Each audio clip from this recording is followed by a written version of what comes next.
విషయంలో బీఆర్ఎస్ చేస్తున్న రాజకీయాలపై కాంగ్రెస్ కౌంటర్ ఇచ్చింది. కంపోజింగ్ విషయంలో అందశ్రీకి సీఎం పూర్తి స్వేచ్ఛ ఇచ్చారన్నారు. కీరవాణి ఇంటర్నేషనల్ అవార్డు విన్నర్ అన్న సంగతి మర్చిపోకూడదన్నారు.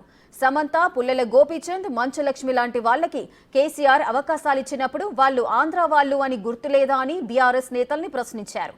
ఏనుగుకి ప్రగతి భవన్ పోదామన్న ప్రవీణ్ ఎక్కడ పోయిండు, ఏనుగు ఎక్కడ పోయిందని ప్రశ్నించారు.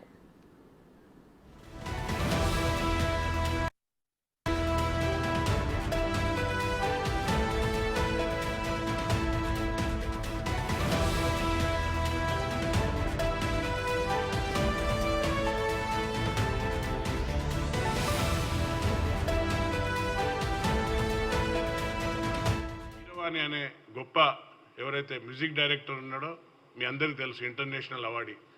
ఈరోజు ఆయన దాన్ని ఏమాత్రం అందులో అరమరికలు లేకుండా ఈ యొక్క జాతీయ గీతంగా, మన యొక్క తెలంగాణ జాతీయ గీతంగా ఈరోజు దాన్ని ప్రమోట్ చేస్తున్నాడు. కాబట్టి అందశ్రీ గారికి వారికి ఉన్న, ఎందుకంటే అతనికే తెలుసు అందశ్రీ గారికి ఎవరిని సెలెక్ట్ చేసుకుంటే ఈ గీతానికి కరెక్ట్గా న్యాయం చేకూరుస్తారు అనే ఉద్దేశంతో ఆయనను సెలెక్ట్ చేసుకోవడం జరిగింది. దానిపైన ఈయన కామెంట్ చేస్తున్నాడు.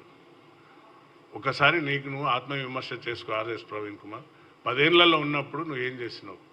10 ఏళ్లలో నీ యొక్క ఒక సామ్రాజ్యాన్ని నిర్మించుకొని అందులో స్వారోస్ అనే ఒక గుండాలను పెట్టుకొని నువ్వు ఏం చేసినావు నీ అందరికీ తెలుసు. కాబట్టి ఇంకోసారి కామెంట్ చేసే ముందు ఒకసారి ఆలోచించు. మరి ఇన్ని రోజులు ఎక్కడ పోయినావు? చిన్న క్వశ్చన్ నేను అడుగుతాను వారిని, స్పోర్ట్స్లో అడుగుతాను. స్పోర్ట్స్లో ఇప్పుడు ఎవరున్నారు? గోపీచంద్, పుల్లెల గోపీచంద్ ఎక్కడ అతను? తర్వాత ఎవరైతే బ్రాండ్ అంబాసిడర్గా పెట్టిన సమంత ఎక్కడ అమ్మాయి?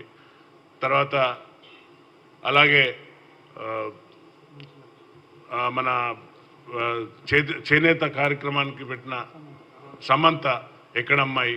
అలాగే మన సినీ నటి బాబు మోహన్ కూతురు, మోహన్ బాబు గారి కూతురు ఎవరు, ఎక్కడికి అమ్మాయి?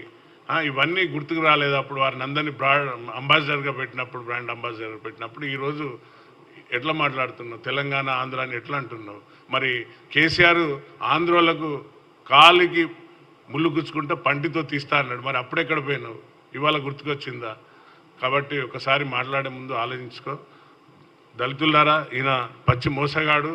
మళ్ళీ పోయి ఆంధ్రోల చేతులనే ఇన్ని రోజులు మన తెలంగాణ బిడ్డలను మోసం చేసిన పార్టీలో చేరిండు. నిరుద్యోగులు ఎంతోమంది ఆత్మహత్యలు చేసుకున్నారు, మీ అందరికీ తెలుసు.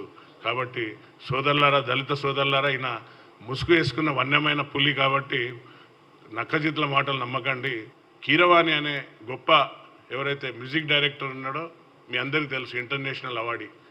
ఈరోజు ఆయన దాన్ని ఏమాత్రం అందులో అరమరికలు లేకుండా ఈ యొక్క జాతీయ గీతంగా, మన యొక్క తెలంగాణ జాతీయ గీతంగా ఈరోజు దాన్ని ప్రమోట్ చేస్తున్నాడు. కాబట్టి అందశ్రీ గారికి వారికి ఉన్న, ఎందుకంటే అతనికే తెలుసు అందశ్రీ గారికి ఎవరిని సెలెక్ట్ చేసుకుంటే